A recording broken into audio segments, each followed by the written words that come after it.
So, if you've ever wondered what it would be like if you took the concept of a show like Sesame Street and mixed it with a horror survival video game, well, I've got great news for you. You no longer have to wonder.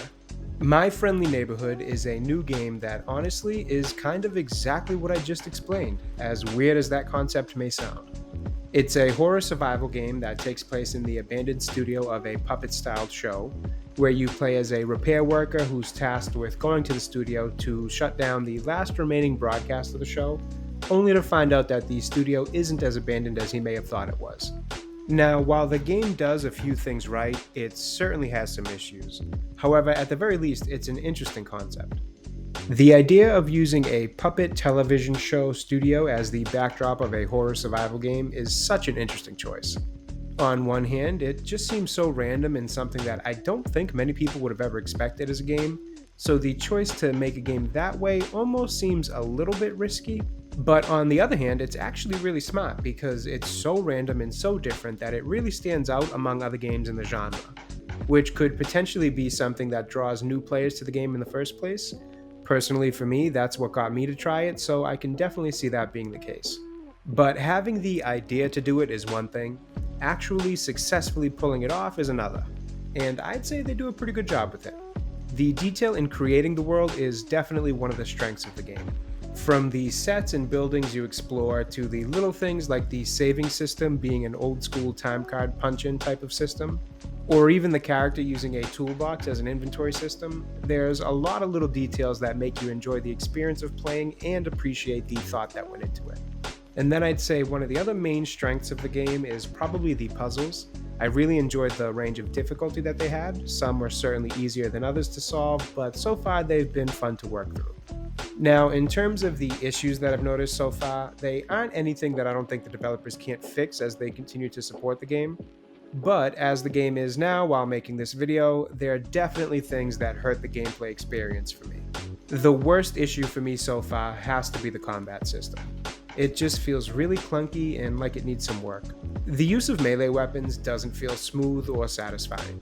It's hard to tell what the actual hitbox is for your enemies, and honestly, it really doesn't even matter because it's fairly easy to kind of work with the bad mechanics and just keep a distance from the enemy that keeps you safe and kind of at the same time defeats the entire purpose of melee combat. And honestly, even the projectile weapons don't really feel quite right, although they do play a little bit better than the melee option. That side of the combat is okay, where the melee is just not very good. I also didn't really care for the snap camera mechanic that they use for interacting with things in the game. Admittedly, that one is just my preference. I'm not a huge fan of that in any game, so it kind of just is what it is. Others may have no issue with that at all. But I had to be honest here and say that that was something I really didn't like. However, I will say I quickly got used to it. And then one other issue that stood out to me in my first few hours of playing this game is that sometimes when you're in an area that has multiple NPCs, they can be relentlessly annoying with their dialogue. All of them talk at the same time in these puppet show styled voices that just never stop. I'll actually even put a clip of it here so that you can listen for yourself. I learned my numbers when I was a kid. Here, let me show you how I learned. Hold your hands up in the air. Now bring them down in front of your face. When you go to the park, bring some food for all the wild animals. For birds, you can bring sunflower seeds. You see what I mean? It's just way too much. Isolated away from each other, their dialogue can actually be a little bit funny at times, and the game definitely tries to have some humor, but in these cases, it just gets so overwhelmingly annoying that you almost want to play the game muted.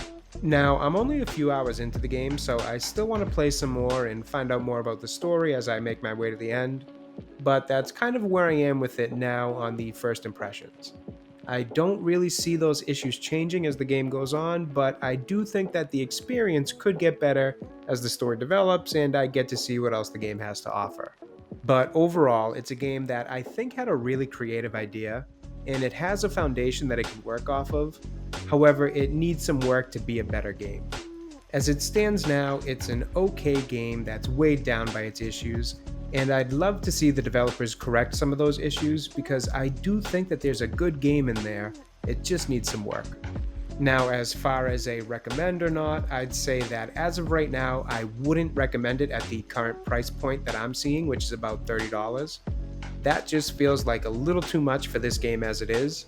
But what I will say is it's on Game Pass right now, so if you happen to have Game Pass, I do think it's at least worth checking out. Let me know what you guys think in the comments. Thanks for watching. I hope you enjoyed the video, and I'll be back again soon.